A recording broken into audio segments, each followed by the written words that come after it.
Hi, and welcome to On Air with Vyaire, podcasts from the front lines, an educational podcast series featuring discussions with frontline medical experts about their experiences ranging from airway management or the dynamics of recognizing, preparing, and managing patients with COVID-19. At Vyaire, we are truly proud to partner with you on the front lines of the COVID-19 global health crisis, and thank you for the work you are doing to help improve outcomes for patients with COVID-19 around the world. The host of Podcasts from the Front Lines is Vyaire Vice President, Medical Director Michael Pedro, MD.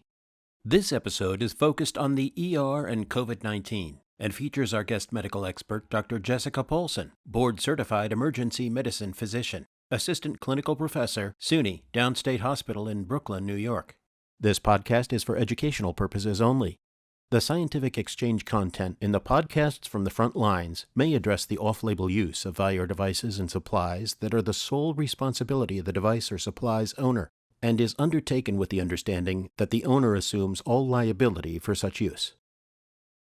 Welcome to another Vyaire COVID podcast. Today I have with me Dr. Jessica Paulson. She's a board-certified emergency medicine physician where she completed her residency at SUNY Downstate in Brooklyn, New York. During her training, she had the experience of working at the first ever Level 1 Trauma Center, which is Kings County Hospital.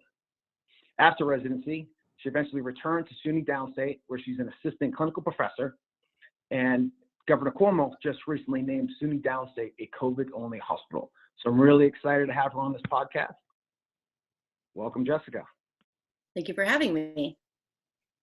Yeah, and a little bit of other background about her. She was my senior resident when we were in the Kings County ICU. So it's good to catch up with you.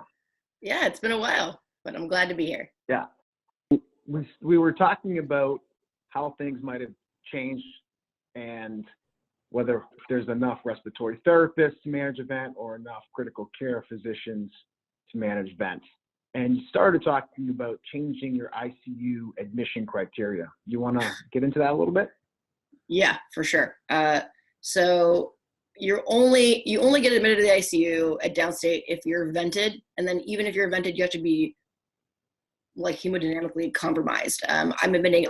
So what we're doing now, because the difference between the ICU and the floor is really nursing ratio. If you think about it, right? The doctors are the same. Mm-hmm. The attendings are different, but like the residents who are really managing the patient care are the same, right? It's about a nurse that either has 2 patients that she's looking at or 10. So on the med-surg floor, it's 1 to 10 or 1 to 6 or something crazy like that, right? And in the ICU, it's 1 to 2. So what we don't have enough of is nurses. I think the respiratory therapists, they mobilize them all from school. They pull them all out of like their 4th year of school, and they're like, come on out here and just start tubing people or start, managing these bypass patients. But really, they're not doing a lot of different stuff. They're putting a mask on somebody. They're putting them on 12 over 10, 10 over 8, and they're walking away, right? So really, I think where the stress is in the nurses.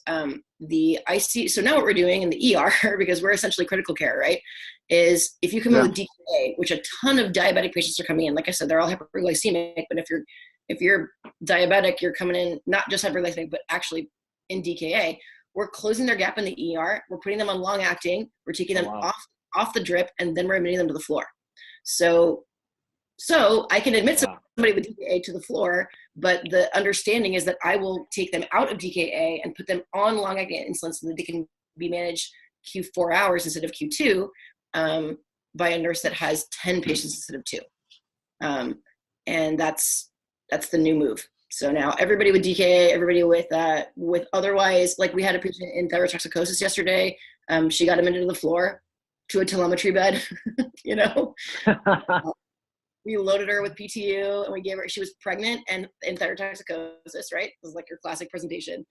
So we load her with propranolol, we load her with PTU, we got her heart rate down to 90s.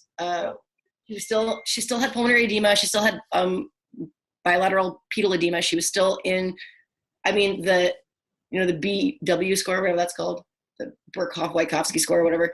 Her score was originally 45, and then we gave her a bunch of meds, got her down to 30. That's still ICU criteria numbers, right? And they're like, oh, but right. 45 to 30, that's so much better. Oh, she responded so well. Okay, she's going to the floor. You can't go to the unit unless you're dying intubated.